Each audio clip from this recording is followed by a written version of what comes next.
और अब तुम मायरा को भी टाइम नहीं दे रहे।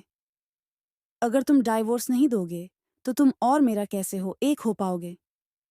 आखिर तुम्हारा दिमाग में क्या चल रहा है? आद्यंत की मॉम साफ साफ शब्दों में उससे पूछ लेती है।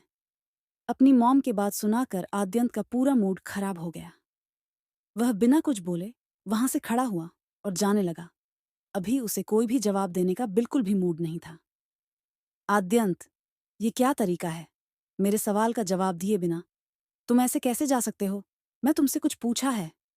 आद्यंत की माँ उससे बोली। Sorry mom, I will talk to you letter.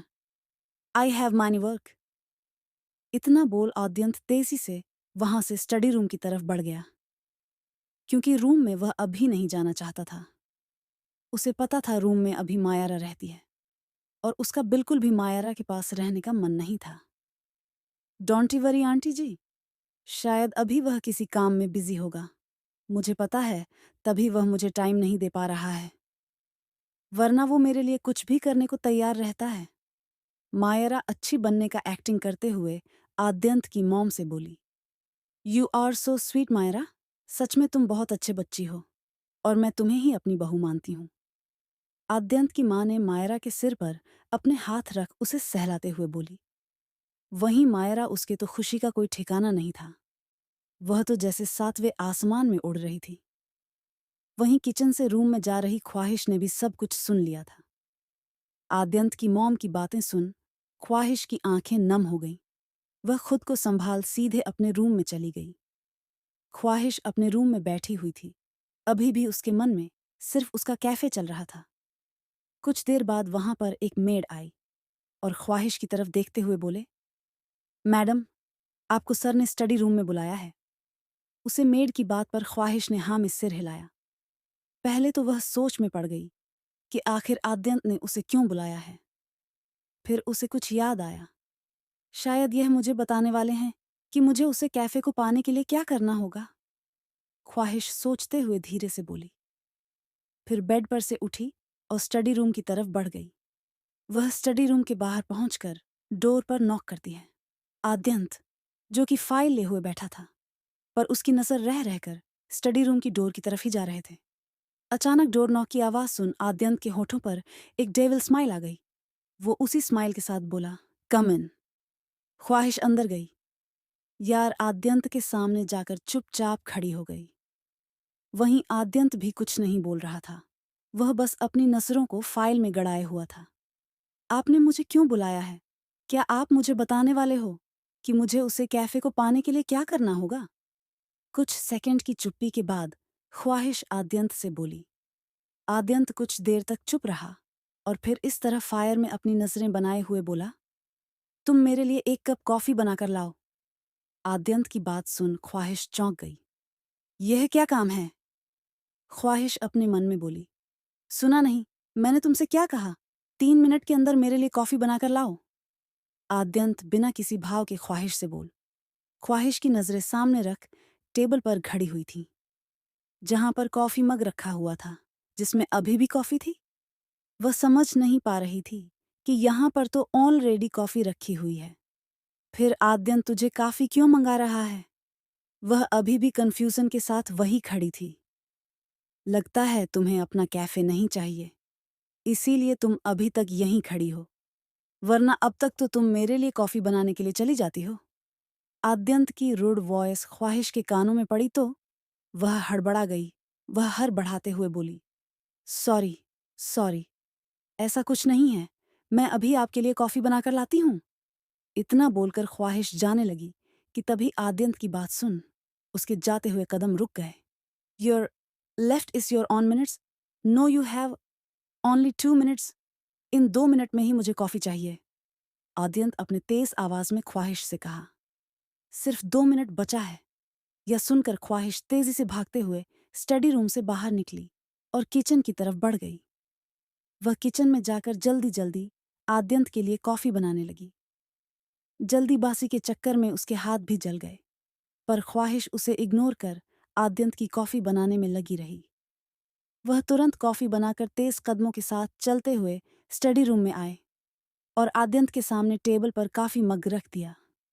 आद्यंत देखता सामने रखी कॉफी की तरफ देखा और फिर उसकी नजरें ख्वाहिश की तरफ गईं, जो कि नजरें झुकाए चुपचाप खड़ी थीं। कुछ सेकंड बाद आद्यंत तक अपने एक हाथ को आगे बढ़ाया और ख्वाहिश के हाथ को कसकर पकड़ लिया। आह! ख्वाहिश की दर्द भरी सिसकी निकल गई, जिससे आद्यंत चौंक गया। उसने ख्वाहिश के हाथों की तरफ देखा तो वह लाल पड़ गए। यह देख आद्यंत की आंखें सर्द हो गईं। ख्वाहिश के लाल हाथों को देख आद्यंत कुछ सेकंड के लिए चुप रहा। उसके चेहरे के भाव बिल्कुल भी चेंज नहीं हुए। वह इस तरह अपने एक्सप्रेशनलेस फेस के साथ ख्वाहिश के हाथों को घूर कर देखता रहा और फिर अपने सर्द आवाज में बोला, ये कैसे हुआ ख्वाहिश? आद्यंत की आवाज सुन वह पहले तो डर से सहन गए, फिर धीरे से अपने कम की हुई आवाज में बोली, वह कॉफी बनाते समय तुमसे एक काम भी ढंग से नहीं होता? कितनी लापरवाह हो तुम। बस कॉफी बनाने के लिए बोला था तो अपना हाथ जला लिया। जाओ, वहां फास्ट एड बॉक्स है, जाकर दवा लगा लो। आद्यंत मुंह बनाकर ख्वाहिश के हाथों को छोड़ते हुए बोला। ख्वाहिश जल्दी से आद्यंत से दूर हो गई और फर्स्ट एड बॉक्स लेने के लिए उसके ड्रॉ की तरफ बढ़ी और बॉक्स निकाली। वह आद्यंत के बेड पर बैठ गई।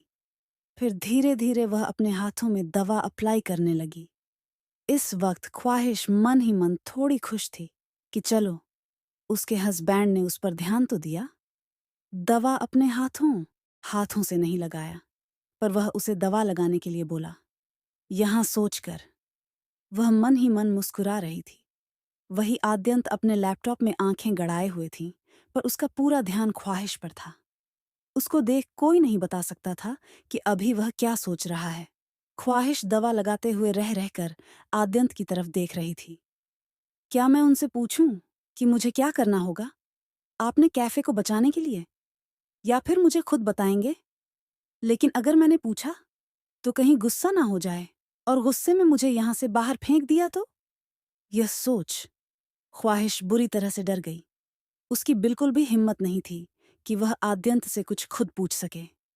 वह बहुत कांप रही थी कि वह क्या करे। उसका मन कहता था कि वह खुद पूछ ले, और उसका दिमाग उसे रोक रहा था। आद्यंत तो अपने लैपटॉप में तेजी से उंगलियां फिर आते हुए तिरछी निगाहों से ख्वाहिश को देख रहा था, और कहीं न कहीं वह उसके चेहरे के भाव को समझने की कोशिश भी कर रहा था। कुछ देर बाद ख्वाहिश धीरे से आद्यंत की तरफ देखते हुए पूछे, वह क्या आप मुझे बताएंगे कि मुझे कैफे को बचाने के लिए क्या करना होगा? जैसे ही आद्यंत ने यह सुना, उसने अपने हाथों की मुट्ठी बना ली, पर वह ख्वाहिश की किसी बात का कोई जवाब नहीं देता। ये देखो, ख्वाहिश समझ गई कि आद्यंत अभी कुछ नहीं बताने वाला, तो वह बेड पर से उठी और रूम से बाहर जाने के लिए मुड़ी। पर तभी आद्यंत की तेज आवाज उसके कानों में पड़े। क्या मैंने तुम्हें यहां से जाने के लिए कहा? आद्यंत की गुस्से भरी आवाज सुनकर ख्वाहिश डर के कारण रुक गई और वापस से बेड पर बैठ गए। वह आद्यंत के बोलने का इंतजार करने लगी, पर आद्यंत तो ऐसा रिएक्ट कर रहा था जैसे उसे ख्वाहिश की वहां होने पर कोई फर्क ही ना पड़ रहा हो। वही ख्वाहिश कब से बैठी हुई थी। बैठे बैठे अब उसकी आंखें भारी होने लगी थीं। काफी समय हो गया था, पर आद्यंत कुछ बोल ही नहीं रहा था। वह लगातार सिर्फ अपने लैपटॉप की तरफ देखते हुए काम किया जा रहा था। ख्वाहिश अपनी अटक खुली आंखों से बार बार आद्यंत की तरफ देख रही थी। वह एक दो बार नींद के कारण झूल रही थी, फिर अचानक से वह खुद की नींद पर कंट्रोल कर बैठ जाती है, क्योंकि उसे डर था कि अगर वह गलती से भी आद्यंत की बेड पर सो गई तो वह उसे बिल्कुल भी नहीं छोड़ेगा। जरूर वह उस पर बहुत गुस्सा करेगा, या तो फिर उसे मार भी सकता है। यह सोचकर ख्वाहिश अपनी आंखों को बार बार खोलने की पूरी कोशिश कर रही थी ताकि उसे नींद न आए, पर कब तक वह खुद को संभालती। कुछ देर तक और बैठे रहने के बाद उसकी आंखों में नींद हावी हो गई और कुछ ही देर में वह वहीं बेड पर लेट गई। आद्यंत, जिसकी नजरें ख्वाहिश पर थीं, वह ख्वाहिश को बेड पर सोते हुए देख रहा था। अचानक ख्वाहिश होते हुए लड़खड़ा कर नीचे गिरने वाले थे कि आद्यंत जल्दी से भागकर उसके पास गया और उसको संभाल लिया। फिर बड़े ही आराम से उसे बेड पर लेटा दिया। वह अपनी गहरी निगाहों से ख्वाहिश के खूबसूरत चेहरे को देखने लगा। वह ख्वाहिश के गालों पर अपने अंगूठे से रब करते हुए बोला, क्या तुम्हारे लिए वह कैफे इतना इम्पोर्टेंट है क्या? वह तुम्हारे लिए मुझे भी ज्यादा इम्पोर्टेंट है। तुम्हारी लाइफ में मेरी इतनी ही वैल्यू है वाइफी। इतना बोलते हुए आद्यंत ख्वाहिश की तरफ देखता रहा और फिर वही बेड पर ही बगल में लेट गया। आद्यंत ख्वाहिश के बगल में लेकर लगातार उसके चेहरे की तरफ देखता रहा। इस वक्त उसे ख्वाहिश के पास एक अलग ही सुकून महसूस हो रहा था। इस तरह ख्वाहिश के पास लेटे हुए ही वह भी नींद के आगोश में चला गया। अगली सुबह जब ख्वाहिश की आंखें खोलीं तो वह बेड पर अकेले थी। यह देख वह जल्दी से हड़बड़ाकर उठी, खुद को ही डांटे हुए बोली, मुझसे इतनी बड़ी गलती कैसे हो गई? मैं यहाँ कैसे सो गई? फिर वह स्टडी रूम में चारों तरफ देखी तो उसे आद्यंत कहीं नहीं देखा। तभी उसके कानों में पानी गिरने की आवाज गई तो समझ गई कि आद्यंत अभी वॉशरूम में है। ख्वाहिश जल्दी जल्दी बेडशीट को ठीक करने लगी और पीलों को भी एक साइड रख दी। मैं जल्दी से सब ठीक करके यहाँ से चली जाती हूँ, वरना अगर यह वॉशरूम से बाहर आ गए और मुझे देख लिए तो ये मुझे बिल्कुल भी नहीं छोड़ेंगे। इतना बोलकर ख्वाहिश सब कुछ ठीक ठाक करके तुरंत ही स्टडी रूम से बाहर निकल गई। आद्यंत वॉशरूम से बाहर आया, फिर अपनी तीखी निगाहों से चारों तरफ देखने लगा। उसे ख्वाहिश नहीं देखी तो वह समझ गया कि ख्वाहिश यहाँ से जा चुकी है। फिर वह भी जल्दी जल्दी तैयार होने लगा। कुछ देर बाद आद्यंत अपने ऑफिस के लिए निकल गया। वही ख्वाहिश भी आद्यंत के जाने के बाद अपने कैफे के लिए निकल रही थी कि रास्ते में ही उसका मोबाइल बज उठा। उसने कॉल पिक किया। दूसरी तरफ से आद्यंत की असिस्टेंट यानी कि जफर की आवाज आई, मिस आप ऑफिस आ जाइए, सर आपसे बात करना चाहते हैं। यह सुनकर ख्वाहिश ओके बोली और कॉल कट कर दी। वहीं दूसरी तरफ का आद्यंत के ऑफिस में वह अपने चेयर पर बैठा हुआ था। वह अपने एक्सप्रेशनलेस फेस के साथ जफर की तरफ देख रहा था। वही जफर आद्यंत के चेहरे के भाव को समझने की कोशिश कर रहा था।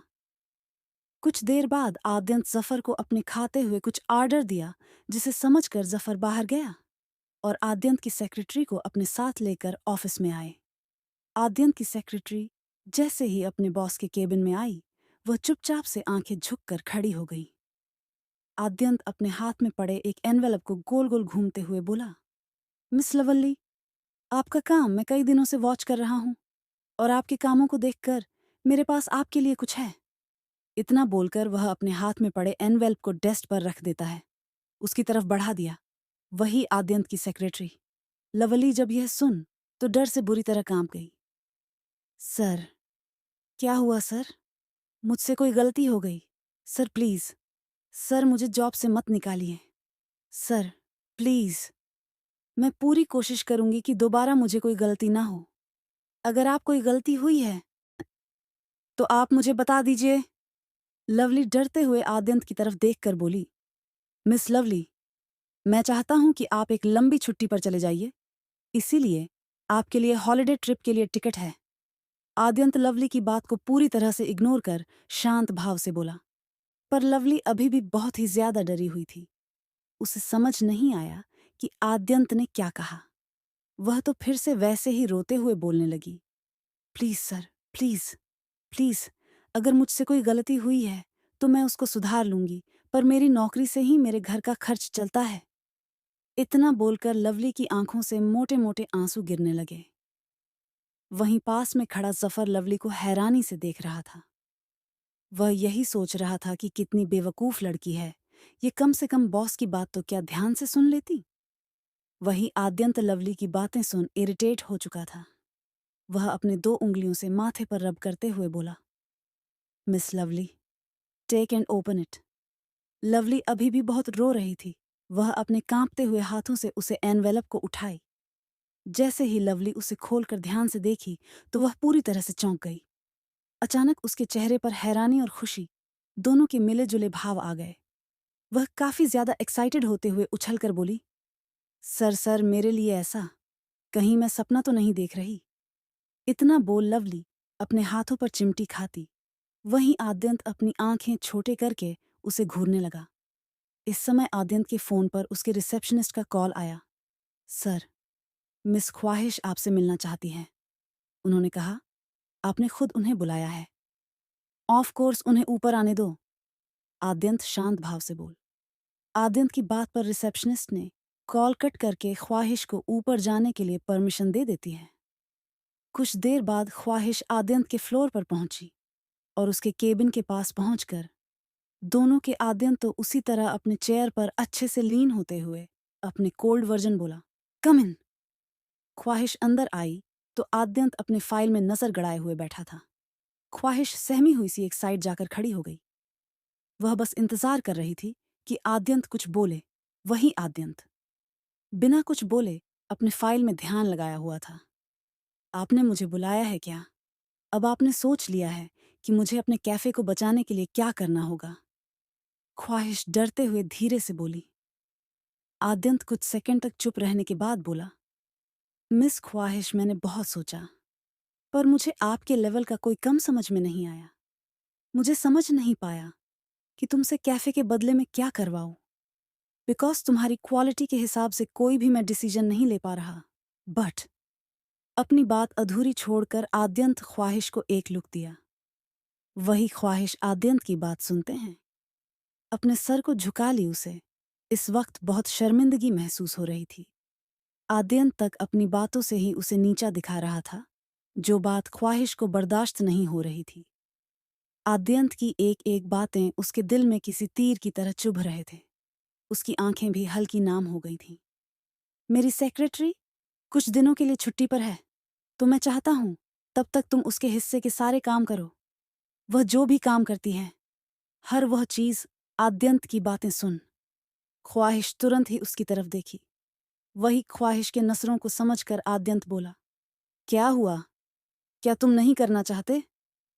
तो भूल जाओ, अपने कैफे को एक काम भी तुमसे नहीं होता। और तुम्हें अपनी कैसे चाहिए?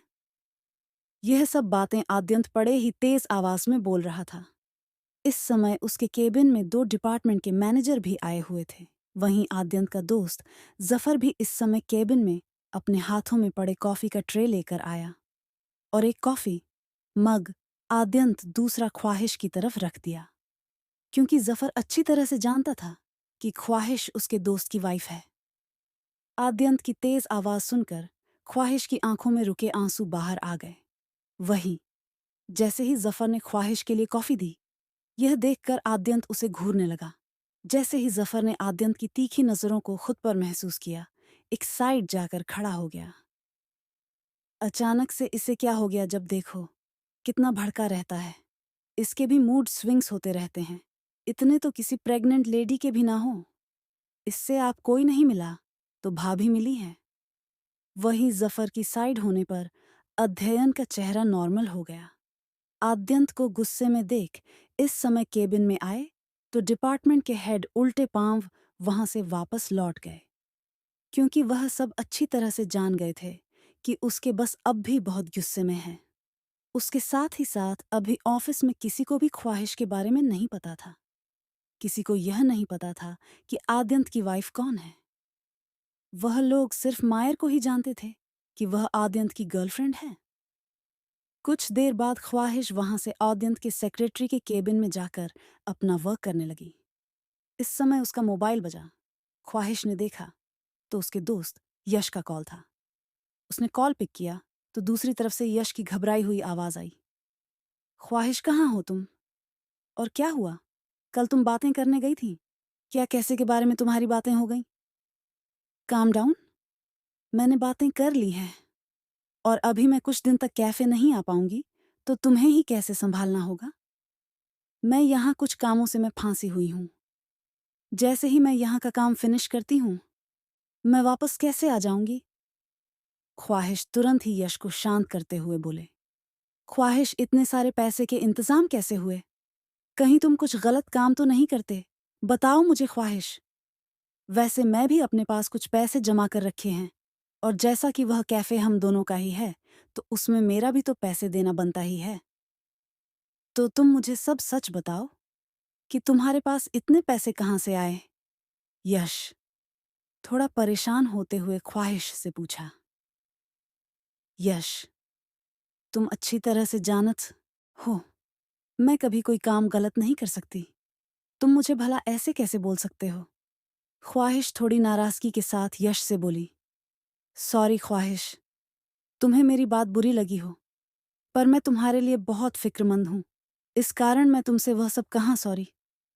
ख्वाहिश यश थोड़ा दुखी होकर ख्वाहिश से बोला। ख्वाहिश ने यश की बातों का कोई जवाब नहीं दिया।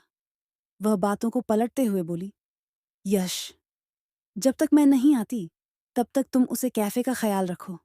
मैं कुछ काम फिनिश करके कुछ दिनों में वापस कैफे ज्वाइन कर लूंगी। सीतना बोलकर ख्वाहिश कॉल कट कर देती है। वहीं दूसरी तरफ अपने केबिन में बैठा आद्यंत लैपटॉप पर ख्वाहिश की एक एक हरकतों को अपनी गहरी निगाहों से देखे जा रहा था। उसने ख्वाहिश की सारी बातें सुन ली थीं। वह यह भी समझ गया था कि अभी ख्वाहिश अपने दोस्त से बात कर ही रही है। बस यही बात आद्यंत को बर्दाश्त नहीं हो रही थी। उसका चेहरा काला पड़ चुका था। मिस ख्वाहिश, आपके यहाँ पर काम करने के लिए रखा गया है ना, कि फोन पर बातें करने के लिए? जब तक आप ऑफिस में हैं तब तक अपना फोन बंद रहेगा।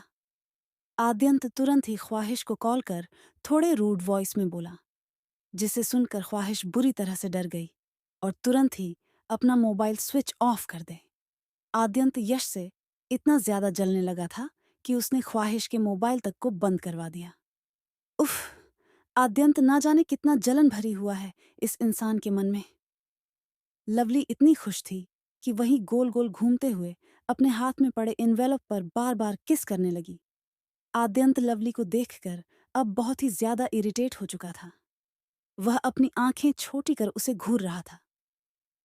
जैसे ही लवली को किसी की तेज नजरों की तबीयत खुद पर महसूस हुई तो वह हड़बड़ा गई और आद्यंत की तरफ देख अपने दांत दिखाते हुए बोली, सॉरी सर, वह इतनी बड़ी खुशी मुझे मिलेगी, मैं कुछ ज्यादा ही एक्साइटेड हो गई। लगता है मैंने तुम्हें कुछ ज्यादा ही खुशी दे दी। आद्यंत तो उसी तरह बिना किसी भाव के बोला। लवली हंसते हुए बोले। यह सब बहुत ज्यादा आद्यंत से सुनकर एक तिरछी स्माइल के साथ बोला, तो क्यों ना इस खुशी को कम कर दिया जाए? गिव मी माई एनवेल्प। जैसे ही लवली ने सुना वह डर गई और जल्दी से बोली, सॉरी सॉरी सर, ऐसा कुछ नहीं है, मुझे बस गलती हो गई। अब मैं और भी आपको परेशान नहीं करूंगी, मैं जा रही हूं सर। इतना बोलकर वह जल्दी से केबिन से बाहर निकल गई।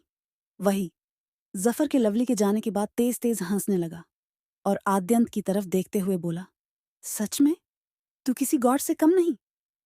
जफर की बात सुनकर आद्यंत तो उसे घूरने लगा। वही आद्यंत के ऑफिस में इस वक्त सभी लोग आपस में कुछ अलग ही गॉसिप कर रहे थे। वहां के लड़कों की नजर ख्वाहिश पर ही टिकी हुई थी। आखिर ख्वाहिश दिखने में इतनी खूबसूरत जो लगती थी, न चाहते हुए भी उन सब की नजरें बार बार ख्वाहिश पर ही चले जाती हैं। ख्वाहिश अपने केबिन में बैठी हुई थी, पर उसका केबिन ट्रांसपेरेंट होने के कारण बाहर बैठे सारे एम्प्लॉइयों की नजर बार बार ख्वाहिश पर ही जा रही थी।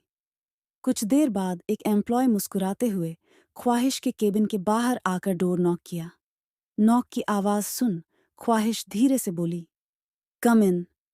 वो एम्प्लॉय अंदर गया और ख्वाहिश की तरफ देखते हुए एक फाइल बढ़ाकर बोला, वो सर के पास साइन करवानी थी, तो क्या तुम ये फाइल सर को दे दोगी? उस एम्प्लॉय की बात सुन ख्वाहिश मुस्कुराकर बोली, हाँ क्यों नहीं, मैं अभी ले जाकर सर को दे देती हूँ। तभी वो लड़का ख्वाहिश की हंसी को देख उसमें खो गया और बोला, क्या तुम्हारा आज फर्स्ट डे है? ख्वाहिश ने बस हाँ मैं अपनी पलकें झपका दी और मुस्कुराते हुए बोली, हाँ आज मेरा फर्स्ट डे है। ये सुनकर वो लड़का हंसते हुए बोला, मैं भी अभी न्यू एम्प्लॉय ही हूँ, मुझे भी अभी सिर्फ 1 मंथ ही हुआ है। ख्वाहिश कुछ नहीं बोली, बस मुस्कुरा दी।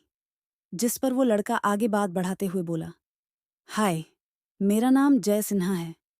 इतना बोलकर वो लड़का हैंडशेक करने के लिए अपने एक हाथ को आगे बढ़ाया। ख्वाहिश कुछ सेकंड तक उसके हाथ को देखा और फिर वो भी उसे हाथ मिला ली।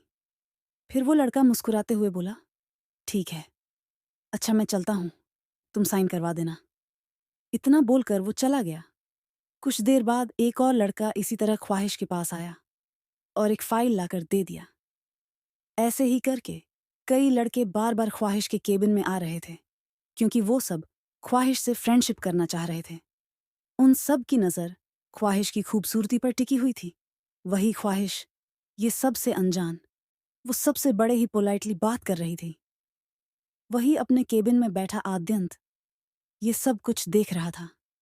मेल एम्प्लॉय को बार बार इस तरह ख्वाहिश के करीब जाते देखकर उसके चेहरे के भाव बदल चुके थे। उसकी आंखें सर्द हो गई थीं। वो सर्द निगाहों से लैपटॉप में ये सब कुछ घूर कर देख रहा था। ऐसे ही लंच टाइम हो गया तो जय वापस से ख्वाहिश के केबिन में आया और उससे बोला, चलो लंच टाइम हो गया है, हम लोग चलकर साथ में लंच करते हैं। ख्वाहिश भी ये सुन मुस्कुराई और बोली, पर मैं तो अपना लंच नहीं लाई हूं। ये सुनकर जय बोला, डोंट वरी यार, हम सब है ना, आज तुम हम सब के साथ लंच कर लेना। ख्वाहिश कुछ नहीं बोली, बस मुस्कुरा दी। तुम लोग चलो, मैं अभी थोड़ी देर में आती हूं, मुझे सर के लिए लंच देना है। ख्वाहिश की ये बात सुन जय वहां से चला गया। फिर ख्वाहिश आद्यंत के असिस्टेंट जफर के पास गई। जफर ने जैसे ही ख्वाहिश को देखा तो वो खड़ा हो गया। तभी ख्वाहिश जफर की तरफ देखकर उसे पूछी, क्या आप मुझे बता सकते हो कि सर को लंच में क्या पसंद आता है? वो क्या है, मुझे उनके बारे में कुछ पता नहीं है। जफर एक सेकंड तक ख्वाहिश की तरफ देखता रहा और फिर उससे बोला, पर ये बात तो तुम सर से खुद ही पूछ लो। ख्वाहिश ये सुन अपने सर को नीचे झुकाकर धीरे धीरे से बोली, वो आप ही बता दीजिए ना, मैं सर को परेशान नहीं करना चाहती, कहीं वो नाराज ना हो जाए। जफर ने जब ये सुना तो समझ गया कि ख्वाहिश आद्यंत से डर रही है, इस कारण वो उससे नहीं पूछ रही। फिर उसने हल्का मुस्कुराते हुए ख्वाहिश की तरफ देखा और उसे आद्यंत की पसंद बता दिया। कुछ देर बाद ख्वाहिश लंच बॉक्स लेकर जफर के पास आई और उससे बोली, प्लीज आप ही सर को दे देना, मैं लंच करने जा रही हूं। अभी जफर कुछ बोलता ही उससे पहले ही ख्वाहिश तुरंत वहां से कैंटीन की तरफ चली गई। ये क्या भाभी, आपने लंच बॉक्स मुझे क्यों पकड़ा दिया? आपको खुद जाकर देना चाहिए था ना। अब न जाने वो डेविल मेरे साथ क्या करेगा। आजकल उसके दिमाग का कोई भरोसा नहीं है, वो कब भड़क जाता है कुछ पता ही नहीं चलता। जफर ख्वाहिश को जाते देख धीरे से बदबदाया और फिर अपने सर को नामे हिला दिया। वहीं आद्यंत, जो कि अभी अपनी इंपॉर्टेंट फाइल चेक करने में लगा हुआ था, अचानक से उसकी नजर लैपटॉप की तरफ गई तो उसे ख्वाहिश कहीं नहीं दिखी। आद्यंत सभी जगहों पर ख्वाहिश को देखने लगा पर उसे ख्वाहिश नहीं दिख रही थी। वो अपने केबिन से ही ख्वाहिश के केबिन की तरफ देखा पर उसे पूरे केबिन में ख्वाहिश कहीं नहीं दिखी। आखिर ये लड़की कहाँ जा सकती है? ये मुझे दिख क्यों नहीं रही? और ऐसे मुझे बिना बताए ये कहाँ गायब हो गई? आद्यंत अब भी ये सोच ही रहा था कि तभी जफर केबिन में आया। जफर को देख आद्यंत सवाल करते हुए बोला, तू यहाँ क्यों आया है? क्या कोई काम है? आद्यंत ने जफर की तरफ देखकर उससे पूछा। जफर अपने हाथ में पकड़ा लंच बॉक्स आद्यंत के टेबल पर रखते हुए बोला, ये तेरा लंच बॉक्स और अभी लंच टाइम है, तो पहले लंच कर ले यार, उसके बाद अपना काम कर लेना। लंच बॉक्स को देखकर आद्यंत ने सवाल करते हुए पूछा, ये तुझे किसने दिया? आद्यंत का सवाल सुन जफर आद्यंत की तरफ देखते हुए बोला, वह मुझे भाभी ने दिया है तुझे देने के लिए, पर वो कहाँ है? उसे खुद मेरे पास लंच बॉक्स लेकर आना चाहिए और वो मुझे केबिन में भी कहीं नहीं दिख रही। अध्ययन ने अपने भव्य चढ़ाकर जफर से पूछा, वो कैंटीन में है, अभी लंच कर रही है। जफर थोड़ा सा हिचकिचाते हुए आद्यंत से बोला। आद्यंत ने जब ये सुना तो उसका चेहरा सख्त हो गया। वो तुरंत ही चेयर पर से उठा और जफर की तरफ बढ़ते हुए बोला, वो कैंटीन में क्या कर रही है? आखिर वो अकेले कैंटीन में क्यों चली गई? मुझे ना इस लड़की का कुछ पता ही नहीं चलता। इतना बोलते हुए आद्यंत केबिन से बाहर निकलने लगा। आद्यंत को ऐसे जाते देख जफर की हालत खराब हो गई। ओएमजी, अगर ये कैंटीन चला गया तो पक्का भाभी को इस तरह से देखकर इसका पर हाय हो जाएगा, फिर तो यह खूंखार डेविल बन जाएगा और किसी को नहीं छोड़ेगा। मुझे जल्द से जल्द इसे कैंटीन जाने से पहले ही रोकना होगा, वरना बहुत बड़ा बवाल हो जाएगा। जफर आद्यंत को जाते देखकर अपने मन ही मन बोला, जफर तुरंत ही आद्यंत के पीछे केबिन से बाहर निकला। वो आद्यंत को रोकने जा रहा था, पर इससे पहले ही आद्यंत कैंटीन पहुंच चुका था। जैसे ही जफर वहां पहुंचा और आद्यंत को देखा तो उसने अपने सिर पर हाथ रख लिया और धीरे से बदबधाया। ये क्या हो गया? अब तो ये डेविल हमें छोड़ेगा नहीं। और भाभी, आपको क्या जरूरत थी यहां इस तरह से बैठकर लंच करने की?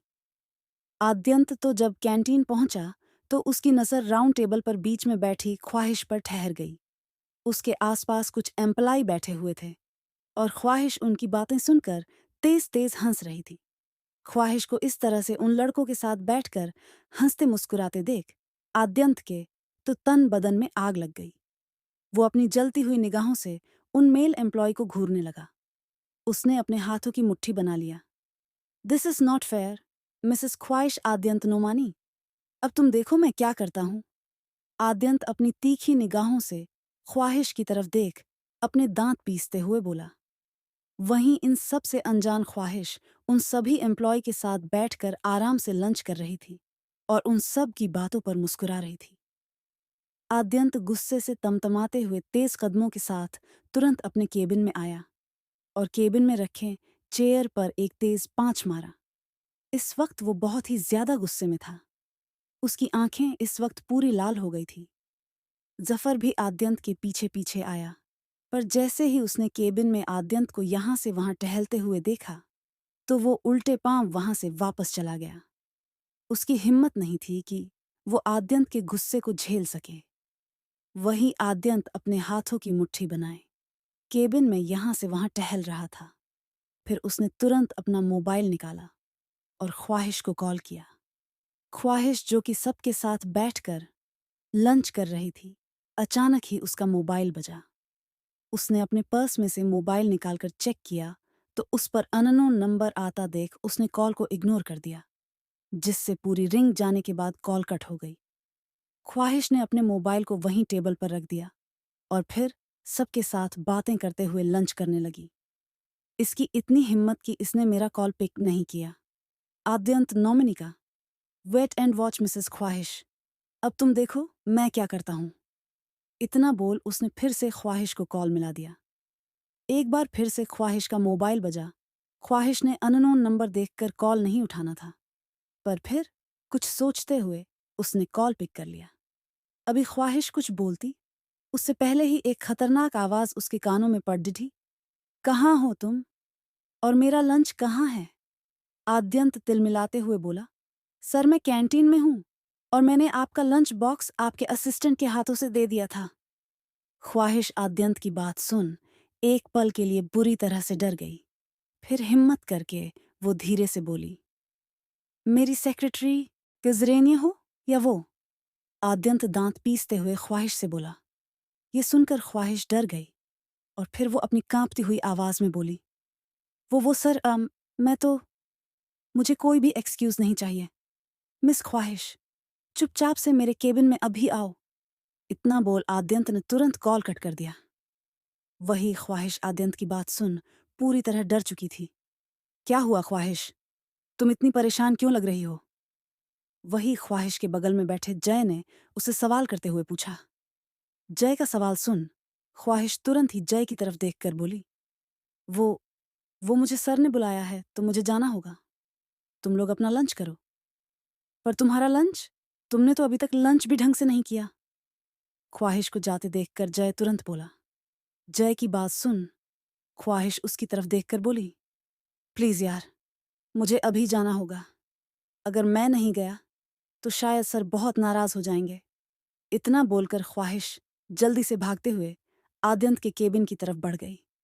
वही अपने कैबिनेट में बैठा आद्यंत, उसकी नजरें पूरे टाइम ख्वाहिश पर टिकी हुई थी। ख्वाहिश भागते हुए जल्दी से आद्यंत के केबिन के बाहर आई और डोर पर नॉक किया। आद्यंत रूड वॉइस में बोला, कम इन। आद्यंत का परमिशन मिलते ही ख्वाहिश केबिन के अंदर गई तो आद्यंत उसे लंच बॉक्स की तरफ इशारा करते हुए बोला, ये कैसा खाना है? मुझे बिल्कुल भी पसंद नहीं, और ऊपर से ये खाना ठंडा हो चुका है। इतना बोल आद्यंत ने तो उस लंच बॉक्स को डस्टबिन में फेंक दिया। आद्यंत को ऐसा करते देखकर ख्वाहिश का तो मुंह खुला का खुला रह गया। तभी आद्यंत की आवाज सुन वो अपने होश में वापस आई। आद्यंत ख्वाहिश से बोला, अब यहाँ खड़े खड़े मेरा मुंह क्यों देख रही हो?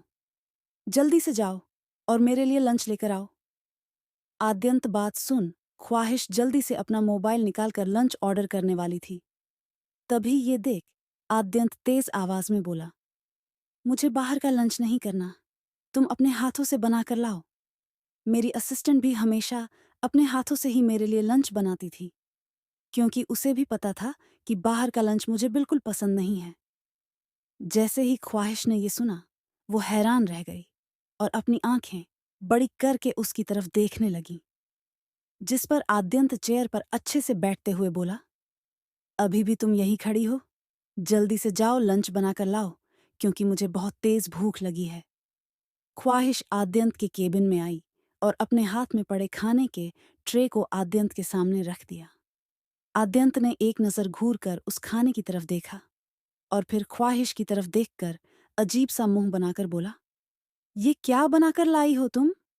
ख्वाहिश ये सुन घबरा गई।